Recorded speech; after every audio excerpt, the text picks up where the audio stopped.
Hello दोस्तों, मेरा नाम है विपिन और आज हम बात करने वाले हैं महिंद्रा फाइनेंस के बारे में। जैसे कि आप देख रहे हैं, महिंद्रा फाइनेंस के बोर्ड ऑफ डायरेक्टर्स ने अप्रूव किया है राइट्स इशू। इसमें 70% डिस्काउंट पे और रेशो दिया गया है 1:1।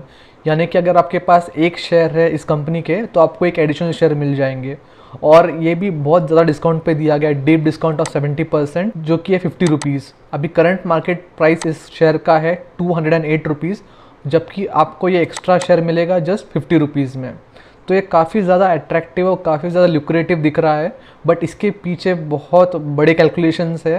तो अगर आप इस शेयर में इन्वेस्ट करने का सोच रहे हैं इस राइट्स इशू के लिए, प्रॉफिट के लिए, या आपके पास ऑलरेडी इस कंपनी के शेयर है काफ़ी निचले दर पे, या फिर आपने ये शेयर ऑलरेडी आपके पास एक्यूमुलेट कर रखे हैं और आपको पता नहीं इसमें इन्वेस्ट करना चाहिए राइट्स में या नहीं, तो आप ये वीडियो ज़रूर देखिएगा, फिर ही आपका डिसीजन लीजिएगा। अगर आप ये वीडियो नहीं देख रहे और जस्ट जाके राइट्स में पार्टिसिपेट कर रहे हैं 70% के चक्कर में और जस्ट 50 रुपीज़ का प्रीमियम देख के, तो आप बहुत ज़्यादा डिसअपॉइंट होने वाले हैं। तो आप प्लीज़ ये वीडियो देखिएगा, तभी आप समझ पाएंगे एक्चुअली इसके पीछे कैलकुलेशन क्या है और आपको एक्चुअल में प्रॉफिट कितना होने वाला है। सो आज की वीडियो में हम बात करने वाले हैं की डेट्स के बारे में, कौन से डेट में आपको इसमें इन्वेस्ट करना है ताकि आपको राइट्स मिल सके, और इसके राइट्स की कैलकुलेशंस के बारे में। जैसे मैंने कहा, जो कैलकुलेशन एक्चुअली है, जो 70% का प्रीमियम दिखाया गया, 50 रुपीज़ का जो शेयर प्राइस दिखाया गया है, उसका एक्चुअल कैलकुलेशन कैसे होने वाला है मैं आपको बताऊँगा। इसके बाद आपको बताऊंगा कि इसमें इन्वेस्ट करना चाहिए या नहीं, डिसीजन आपका होगा, बस मैं आपको सजेशन दूंगा। और उसके बाद में हम देखेंगे कंपनी की डिटेल्स के बारे में। तो इसका रिकॉर्ड डेट है 23 जुलाई का, जो कि अगर आप 23 जुलाई के पहले लोगे तो ही आपको इसमें जो है पार्टिसिपेट कर पाओगे। इशू ओपन होगा 28 जुलाई को, यानी कि जुलाई एंड में, और इशू क्लोज होगा 11 अगस्त। काफ़ी टाइम दिया हुआ है, तो इसके बीच में ही आपको ये डिसीजन लेना पड़ेगा कि आपको राइट्स में इन्वेस्ट करना है या नहीं करना है। तो अगर हम रिकॉर्ड डेट को और डिटेल से देखें तो रिकॉर्ड डेट है 23 जुलाई। तो आपको ये शेयर कब खरीदने पड़ेंगे या कब खरीदना होगा ताकि आपको ये राइट्स इशू मिल सके, तो आपको ये खरीदना होगा एटलीस्ट 20 जुलाई या 21 जुलाई, क्योंकि रिकॉर्ड डेट की एक दिन पहले जो होता है एक्स डेट होता है। यहाँ पे उन्होंने एक्स डेट डिक्लेयर नहीं किया है, बट ये लॉजिकली एक्स डेट ही कहा जाता है। सो हमेशा आपको X-1 में ये शेयर खरीदने पड़ेंगे, तब जाके आपको ये बेनिफिट मिलेगा। यानी कि रिकॉर्ड डेट के 2 बिजनेस डे पहले। रिकॉर्ड डेट है 23 जुलाई, तो आपको खरीदना पड़ेगा 21 जुलाई को मिनिमम। मैं तो कहूँगा अगर आपको सच में बहुत इंटरेस्ट है तो आप मंडे को ही खरीद लीजिएगा मार्केट ओपन होते ही, ताकि आप ये मिस ना कर जाए। अगर आप 22 को खरीद रहे हो तो आपको ये बेनिफिट नहीं मिलेगा, क्योंकि ये रिकॉर्ड्स में आपका नाम दिखाई नहीं देगा, जो आपको सेल कर रहा है, जो सेलर है, उसका नाम दिखाई देगा। इसके पीछे रीज़न ये है क्योंकि स्टॉक को सेटल होने के लिए 2 दिन लगते हैं। जब ये 23 आएगा, जस्ट 1 दिन पास हुआ होगा, तब तक उसकी ओनरशिप आपके पास नहीं आई होगी। तो इसीलिए अगर आपको इसका बेनिफिट लेना है तो आपको मिनिमम 21 जुलाई तक तो ये जो शेयर है वो आपके कब्ज़े में लेना है, आपको वो ख़रीदना है। आई होप आपको ये डेट्स का लॉजिक समझ गया हो। कोई भी इसमें डाउट है आप ज़रूर कमेंट कीजिएगा, मैं आपको वो डाउट क्लियर करके देता हूँ। सो ये तो हो गए की डेट्स। अब हमारे जो मेन टॉपिक है उस पर आते हैं कैलकुलेशन पे। तो यहाँ पे मैंने 2 टैब लगाए हुए हैं, मार्केट कैपिटलाइजेशन और number of shares outstanding in the market. इसका मतलब बता देता हूँ।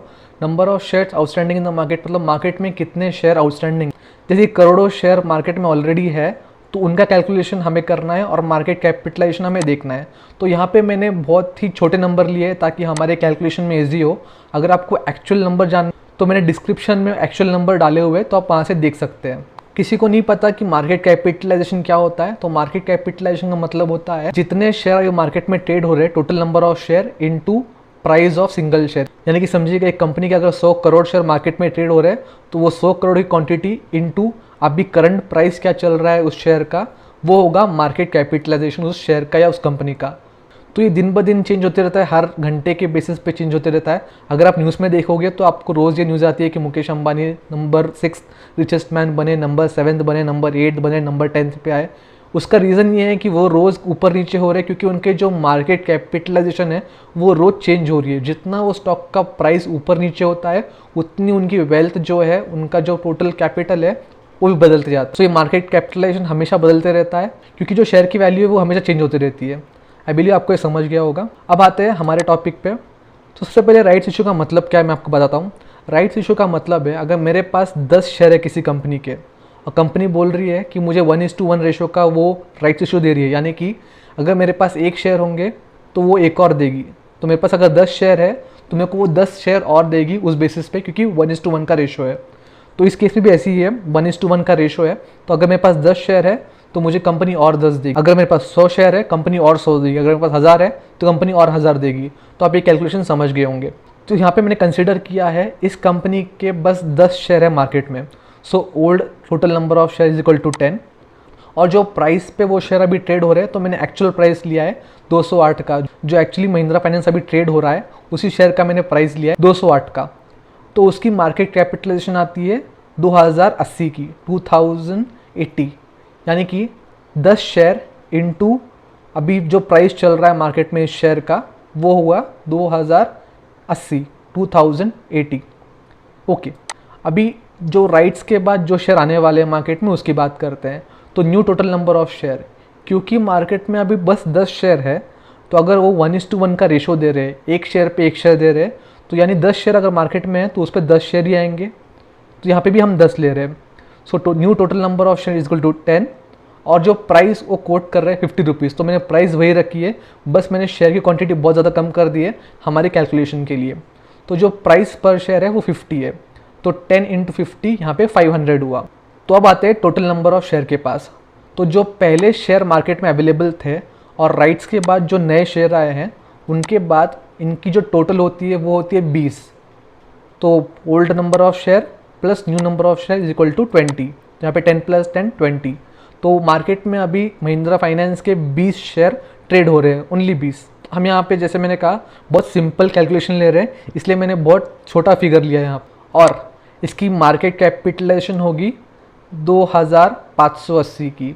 जो पहले का मार्केट कैपिटलाइजेशन है वो प्लस जो नया मार्केट कैपिटलाइजेशन आएगा वो। सो इसका टोटल हुआ 2580, 2580। ये बड़ा सिंपल कैलकुलेशन था। तो अब हमें ये देखना है कि राइट्स इश्यू होने के बाद, ये कॉर्पोरेट एक्शन इवेंट होने के बाद इस शेयर का प्राइस एक्चुअल में क्या होने वाला है। तो उसका फॉर्मूला है एक्स राइट वैल्यू पर शेयर, यानी कि राइट्स इशू के बाद जो शेयर की वैल्यू है वो यहाँ पे दी गई है। टोटल मार्केट कैपिटलाइजेशन, जो राइट्स इशू के बाद जो मार्केट कैपिटलाइजेशन निकल के आने वाला है वो divided by total number of share. Rights issue के बाद जो शेयर मार्केट में आने वाले उसको डिवाइड किया गया है, यानी कि 2580 डिवाइड बाय 20 वो होता है 129 आफ्टर राइट्स इशू। सो यहाँ पे आप देख रहे हैं आपको 129 रुपीज़ का पर शेयर पड़ने वाला है राइट्स इशू के बाद। आई बिलीव यहाँ तक आप समझ गए होंगे। और अगर आपको इसका और सिंप्लीफाइड फॉर्मूला चाहिए तो मैं आपको बताता हूँ। नॉर्मली ये काम नहीं करेगा जब रेशो कुछ और होंगे, जैसे कि 10:3 या कुछ कॉम्प्लिकेटेड रेशो होंगे तो काम नहीं करेगा। बट यहाँ पे रेशो बहुत आसान है 1:1, तो यहाँ पे काम करेगा ये फॉर्मूला। तो ये फॉर्मूला ऐसा होगा, तो जो ओल्ड शेयर की प्राइस है इज इक्वल टू 208 प्लस जो नए शेयर की प्राइस है, जो राइट्स इशू की प्राइस है वो है 50, ये हुआ 258 रुपीज़। सो ये टोटल इन्वेस्टमेंट हुआ। तो यहाँ पे हम लेंगे 258 डिवाइडेड बाय 2 इसलिए ले रहे हैं क्योंकि यहाँ पे वो लोग हमें एक्स्ट्रा दे रहे हैं, यानी कि शेयर डबल हो रहे हैं, इसलिए हम यहाँ पे 2 ले रहे हैं। तो इसका वैल्यू जो है यही आएगा 129।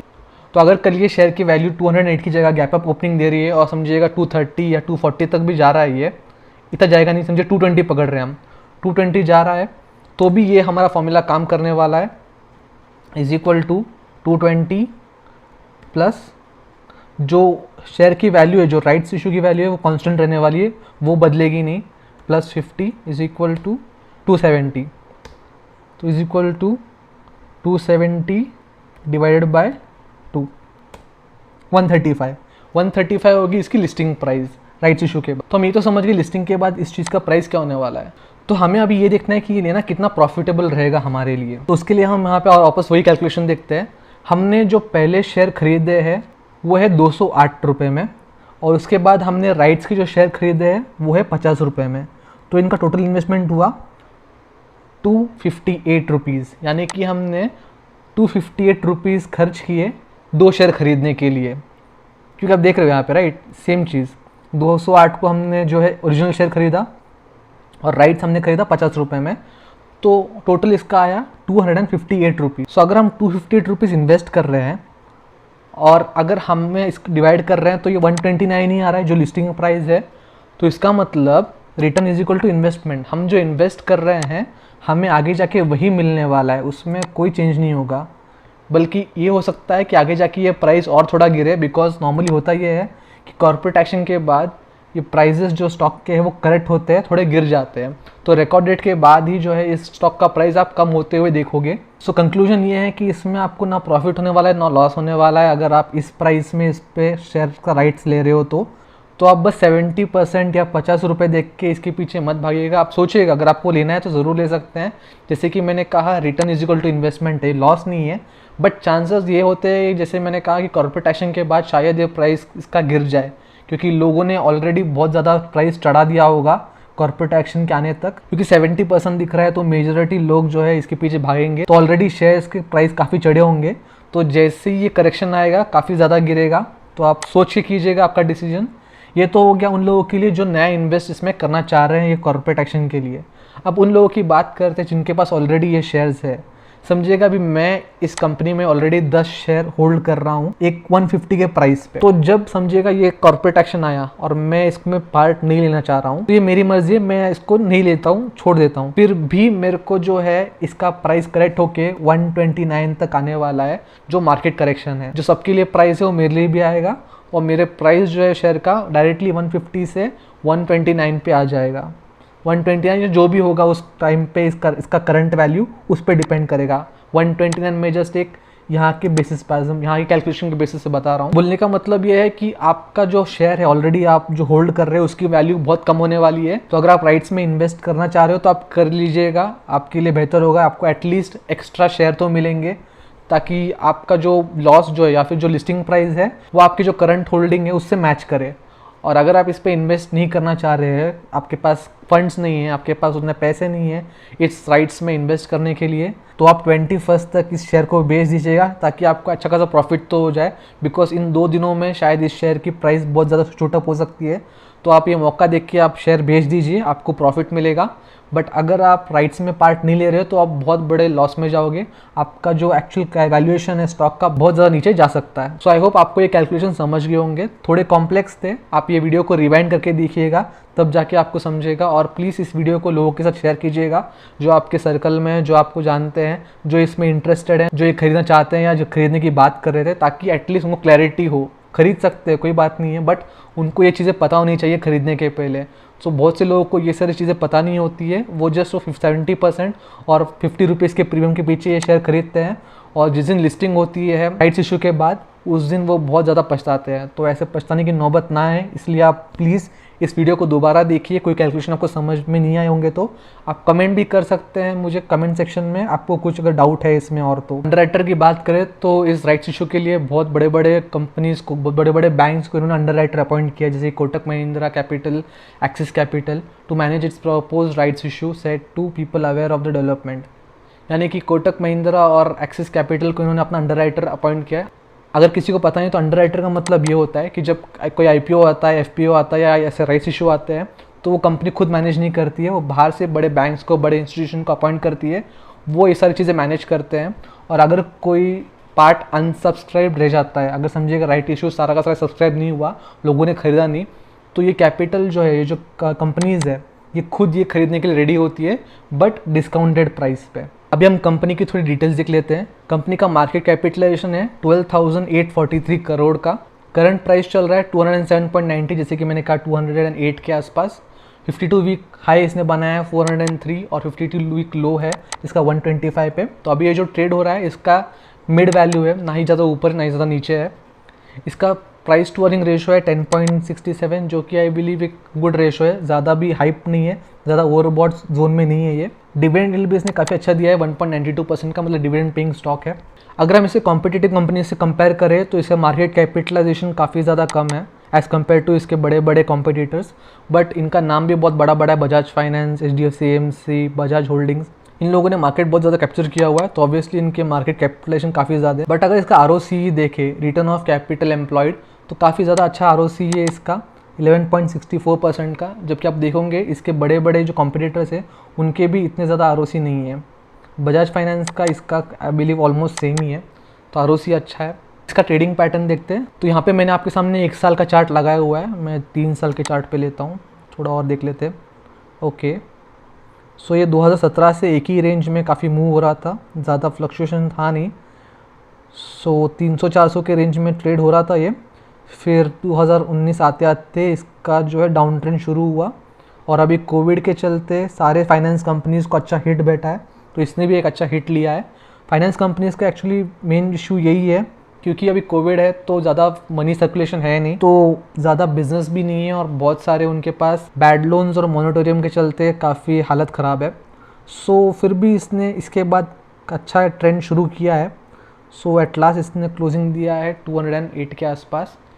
इसका वॉल्यूम भी काफ़ी ज़्यादा स्पाइक हो गया है, क्योंकि आई बिलीव ये न्यूज़ काफ़ी टाइम से ये एक्टिव थी, तो तब से इसने चढ़ना शुरू किया है।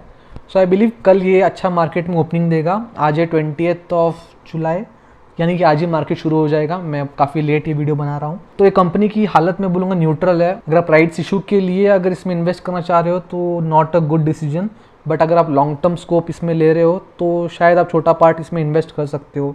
या फिर अगर आपको दूसरा एक टेक्निक बताओ तो मैं भी यही करने वाला हूँ। कल अगर ये स्टॉक ऊपर जाता है, जैसे कि आज ये 208 पे है, तो कल अगर ये 210 215 तक जाता है तो कल मैं इसको बाय कर लूँगा, अप ट्रेंड में है तो। और परसों जो है और ऊपर जाएगा। सो 2 दिन इसका जो टाइम है जहाँ पे लोग राइट्स इशू में पार्ट लेने वाले हैं, तो लोग ज़्यादा से ज़्यादा इन्वेस्ट करेंगे, तो आई बिलीव इसका प्राइस थोड़ा ऊपर जाएगा। तो मैं कल खरीद के 20 सेकेंड के पहले इसे बेच दूंगा। तो आई बिलीव एक हैंडसम प्रॉफिट तो होना चाहिए, बट हमेशा रिस्क कवर रखिए और बहुत छोटा कैपिटल इन्वेस्ट कीजिए, क्योंकि आप इसमें एक बाजी एक दाव लगा रहे हो कि इसका हमें पता नहीं है एग्जैक्टली होने क्या वाला है। बट इतना एक पता है कि महिंद्रा कंपनी है तो भरोसा है, और ज़्यादा इन्वेस्टमेंट कीजिएगा मत आपकी कैपेसिटी के अनुसार। अगर आपका पोर्टफोलियो 1 लाख का है तो ज़्यादा से ज़्यादा 5,000 अब मैक्स आपको करना ही है। कुछ भी करके आपको ज़्यादा इन्वेस्ट करना है तो मैक्सिमम 10,000, उसके ऊपर इन्वेस्ट करने का मत सोचिएगा। स्टिल डिसीजन आपका है। मैंने आपके सामने सारे फैक्ट्स रख दिए, आपको सारे कैलकुलेशन बता दिए, आपको इसकी जो पूरी हालत है वो बता दी है। तो आई बिलीव आप स्मार्ट डिसीजन लोगे। आपसे मैं फिर मिलूंगा, तब तक के लिए गुड बाय।